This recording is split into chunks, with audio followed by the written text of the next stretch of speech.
তাই বলে uncle Stephen Hawking এই নাস্তিক টাইপের কথাবার্তা কিছু বইটাই তার আছে, সময়ের সূত্র ইত্যাদি বিভিন্ন বলো ও তো এরকম নাস্তিক না যেরকম তোমরা মনে করো। আর আঙ্কেল ওর সাথে আপনার কী সম্পর্ক? বলো ও তো আমার 2 বছর জুনিয়র। 2 বছর কি জুনিয়র, বাংলাদেশের বিজ্ঞানী। এরা হচ্ছে বাস্তব কি বিজ্ঞানী, আল্লাহকে বিশ্বাস করে। ক্যামব্রিজের টিচার 2013 সালে মারা গেছে। আমি এই বিজ্ঞানীকে নিজে কোলে নিয়ে আমি নিজে দাফন করছি আমি, বুঝছেন? শাহবাগীরা ওদের ওয়েবসাইট মুক্ত মানায়, হ্যাঁ ইসলাম চায় না বিজ্ঞান চায়। তো ওখানে আইনস্টাইনের ছবি, আইজ্যাক নিউটনের ছবি, ডক্টর জামাল নজরুল সাহেবের ছবি। আমি বললাম যে শালার বেটা কিছু মনে করি না, লিখতে শালার বেটা এগুলো একটাও তো নাস্তিক না তোদের মতো। আইজ্যাক নিউটন একদম সাচ্চা একজন আস্তিক ছিল। আইনস্টাইন আরও বড় কি ছিল, আস্তিক ছিল, একবার ইহুদি আস্তিক ছিল। কে? আইনস্টাইন একবার পাক্কা মানে আল্লাহকে সে বিশ্বাস করতো। আর জামাল সাহেব দেখ ওই যে লাস্ট আমি দফন করতেছি, দেখ তোরা দেখি যে পরের দিন সব বুঝে দিছে এগুলো এই নাস্তিকরা। কথা বুঝে আসছে ভাই? তো কাঠমোল্লা না আমরা, আলহামদুলিল্লাহ। হ্যাঁ ওরা বলছে কাঠমোল্লা। তো এই যাই হোক যেটা বলতেছিলাম, মানুষত্ব এটা আমাদের মূল পরিচয় না, আমরা আল্লাহ সৃষ্ট মানুষ এটা আমাদের মূল পরিচয়, ঠিক কিনা? নাকি না? সেজন্য আমরা আমাদের পরিচয় হিউম্যান বিং এটা বলবো নাকি আব্দুল্লাহ বলবো?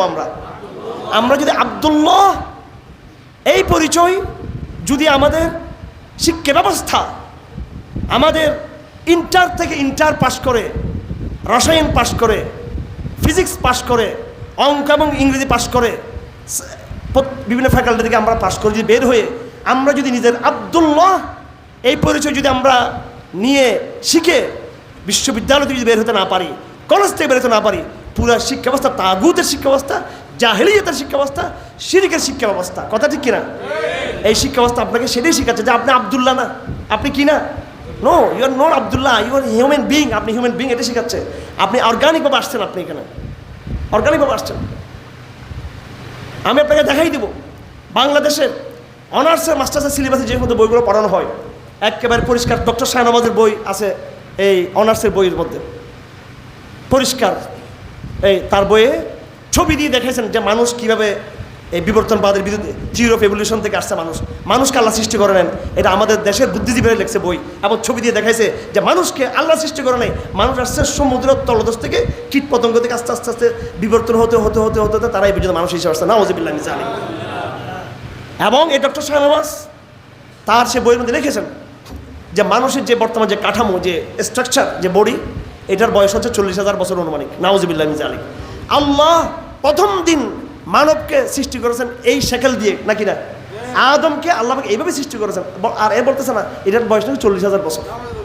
তাহলে 40,000 বছর ইতিহাসটা লেখ। ইতিহাস কিন্তু 5,000 বছর আগের ইতিহাস তারা লিখতে পারে না, কিন্তু তারা পারে আর পারে না। কিন্তু বলেন না যে 10,000 বছর আগে ইতিহাসটা কি, 15,000 বছর আগে ইতিহাসটা কি, কোথায় ছিল মানুষ?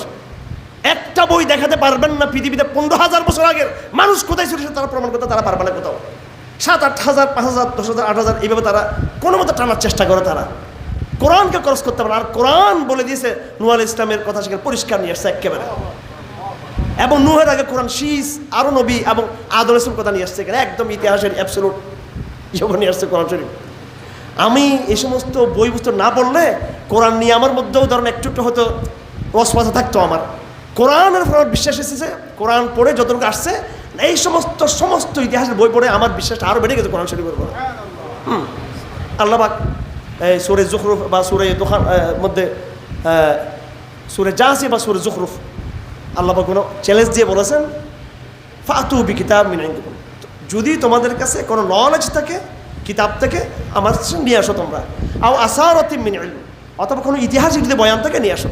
এটা কোরআনের চ্যালেঞ্জ।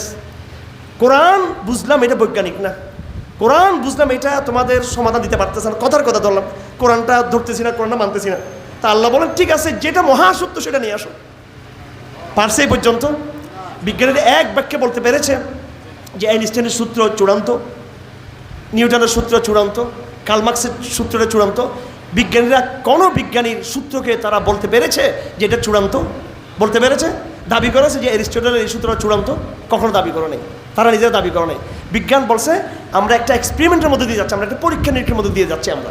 বিজ্ঞান কখনো বলে নাই এই কথা যে আল্লাহ নাই, absolutely there is no god, এই কথা কখনো বিজ্ঞান বলে নাই।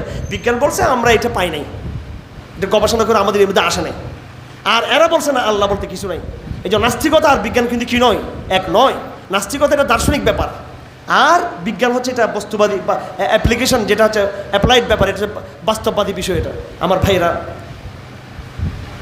মুফতি কেবায়তুল্লাহ রহমতুল্লাহ আলাইহি তার ছোট্ট কিতাব তালিমুল ইসলামে লিখেছেন, শিরিক আল্লাহ জাতের মধ্যে হতে পারে, শিরিক আল্লাহ সিফতের মধ্যে হতে পারে, শিরিক আল্লাহর হুকুমের মধ্যে হতে পারে, এটাও শিরিক। আল্লাহর ক্ষমতার মধ্যে কেউকে কি করা, অংশীদারিত্ব করা। আমি বলেছি শিরিকের নানা রূপান্তর হতে পারে।